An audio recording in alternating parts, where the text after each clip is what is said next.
Alors, les signes qui montrent que ici, là, les gars, là, je ne suis pas seule. Il y a des signes qui ne trompent vraiment pas. Vraiment des petits agissements qui nous montrent. Et déjà, il faudrait savoir que chacun d'entre nous possède une plus grande arme, c'est l'intuition. Il faut écouter son cœur. Parce que nous tous, on a ça. Il faut écouter son cœur.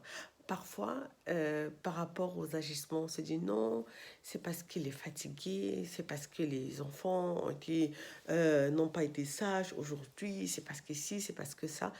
Mais au fond de nous, ou alors derrière notre tête là, il y a toujours une petite voix qui nous dit, il y a quelque chose qui ne va pas, ou alors va regarder ici, va regarder là-bas.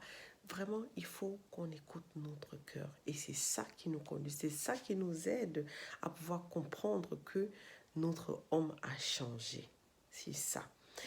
Des signes comme par exemple, il revient à la maison, bon, pas il revient à la maison, mais ces gens, il est devenu un peu plus soigné. Il est devenu un peu plus soigné. C'est pas qu'il était sale avant, mais il devient du genre, il fait beaucoup plus attention à lui. Avant, c'était genre, il faisait un mois même sans se raser la bamba, mais maintenant, c'est chaque semaine, il doit vraiment regarder que tout est clean là, que c'est propre, c'est bien rasé, c'est bien nettoyé. Chaque jour, il doit sentir bon quand il sort, alors qu'il y avait des jours même, il faut que tu cours derrière lui pour dire, hey chérie, mets ton parfum, tu as oublié. Mais maintenant, c'est lui qui fait attention, il se parfume tous les jours qu'il sort, même si c'est pour aller chercher je ne sais pas quoi, il va se parfumer, il fait beaucoup plus attention à ça.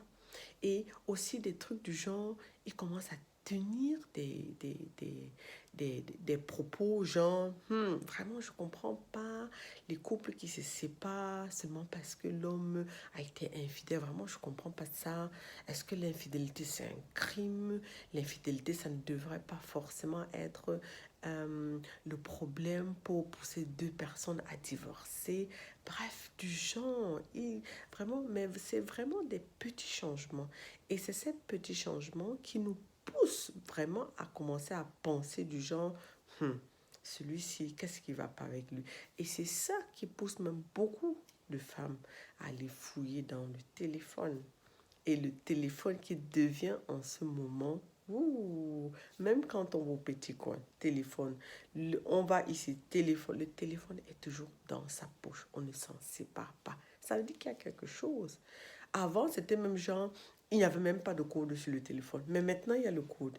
Tu ne comprends pas pourquoi. Pourquoi, il y a pas, pourquoi tu mets le code maintenant? Et quand tu vas demander, ce sera c'est mon téléphone.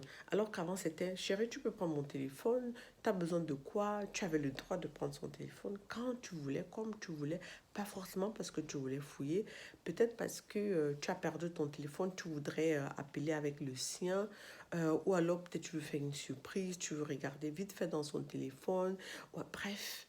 Mais aujourd'hui, ça devient, pourquoi tu touches à mon téléphone? Tu ne peux même pas toucher à ce téléphone parce qu'il n'est jamais à ta portée. Il n'est jamais posé. C'est toujours dans sa poche. Toujours. Peu importe où il se trouve, son téléphone est là. Le gars peut même se casser un pied s'il se retrouve dans la salle de bain et qu'il constate que le téléphone est posé sur la table. De toute façon, il va courir pour chercher son téléphone. Tu vas dire, OK. Donc, c'est tout ça. C'est tout ça qui fait à un moment donné, on commence à se dire, qu'est-ce qui ne va pas dans cette maison? Est-ce que...